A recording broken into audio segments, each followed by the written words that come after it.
This great utopian visionary, Joseph Stalin, hated the idea of capitalists who were raising crops on their own in Russia when there was no starvation. You had farmers all over Russia raising crops as they do here and selling crops on the open market. There was no starvation.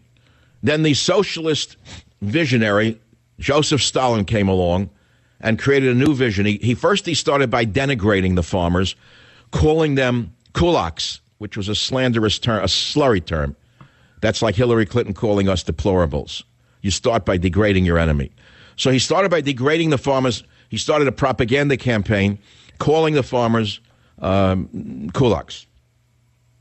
And then, of course, he arrested the kulaks for being capitalist pigs, killed them. Government took over the farms in the Soviet Union, and many millions died because the government ran the farms in the Soviet Union the same way the U.S. Postal Service delivers your mail. Same exact thing, only worse. So people starved to death. There were great crop failures.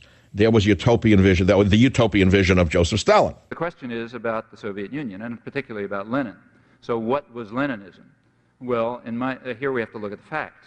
Now, you look at the facts, I think here's what you find.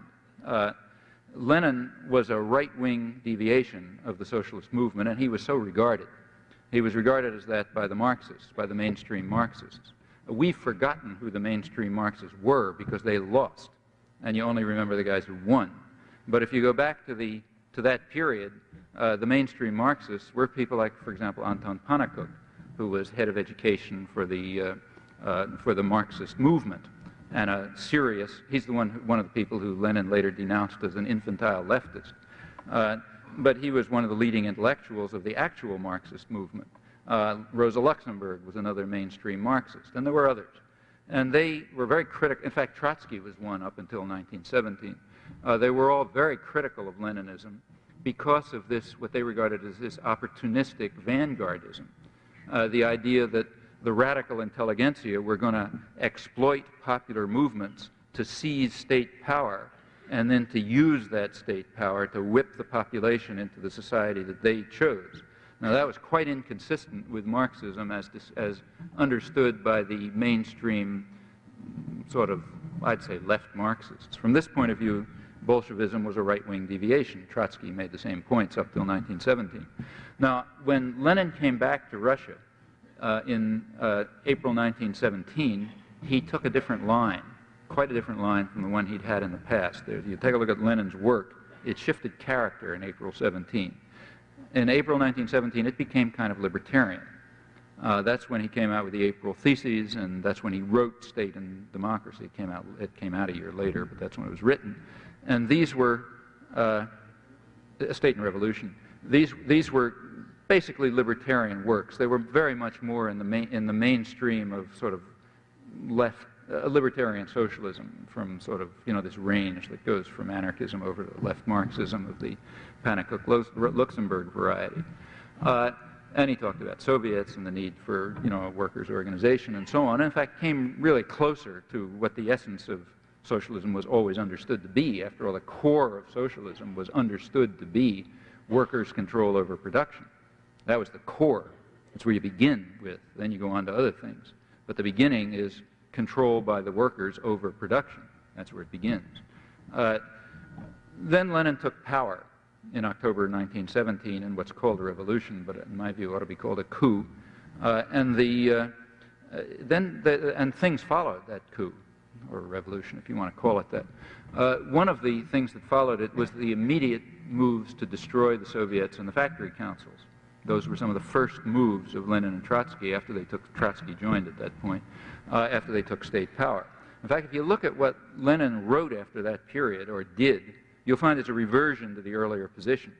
This sort of left deviation is a deviation. You could ask why. In my view, it was just opportunistic. He knew that in order to gain power, he was going to have to go along with the popular currents that were developing, which were in fact spontaneous and libertarian and socialist, as most popular movements have been, in fact, since the 17th century. And being an astute politician, which he was, he sort of went along with that and talked the line that the people wanted to hear. It's just like when an American politician goes somewhere and his pollsters tell him, say so-and-so, and he says it, meaning he believes it.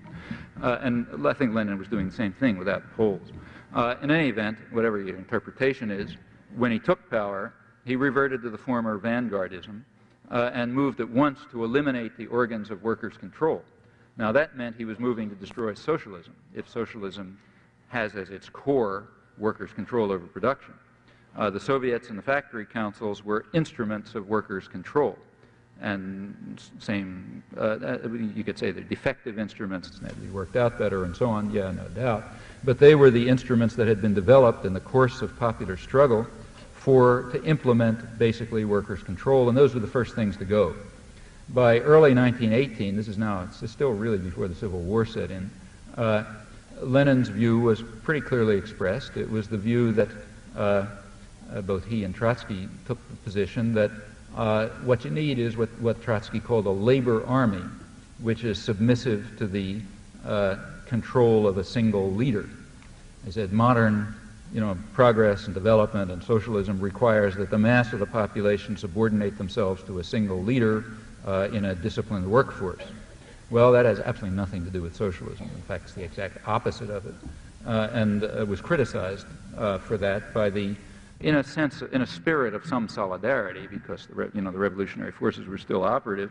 He was criticized for that by people like Rosa Luxemburg and by Pannekoek and Gorter and the other mainstream sort of left Marxists, and I think they were right.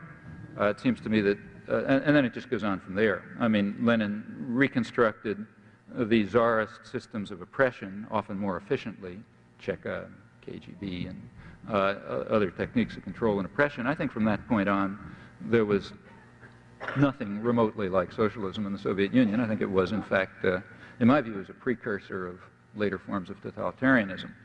Now, you could, that's what I think happened, and I think that's what you discover if you look at the facts. Now, why is it called socialism? Well, I think I think that's complicated, and we should look at it.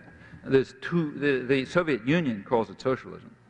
And after they took control they did take control pretty soon of most of the international socialist movement, because primarily of the prestige of having created something sort of socialism. Incidentally, just a side remark, Lenin remained, despite it all, a sort of an orthodox Marxist in many respects.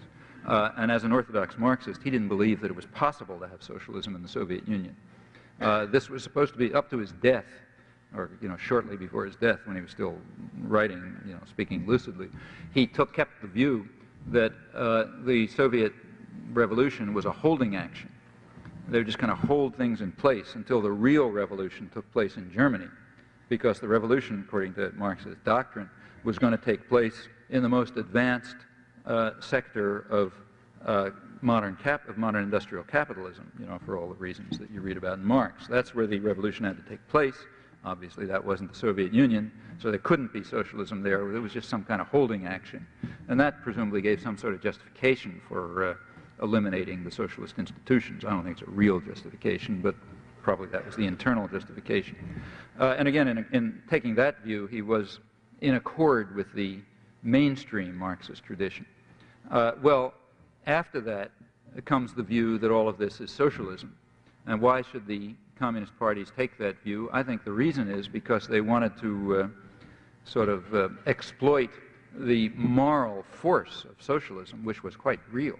It's kind of hard to remember that today, but at that time it was very real. This was regarded as a, as a progressive moral force, and by associating their own destruction of socialism with the aura of socialism, they hoped to gain credit in the working classes and other progressive sectors. Now, the West also identified that with socialism, and they did it for the opposite reason. They wanted to associate socialism with the brutality of the Russian state that undermined socialism.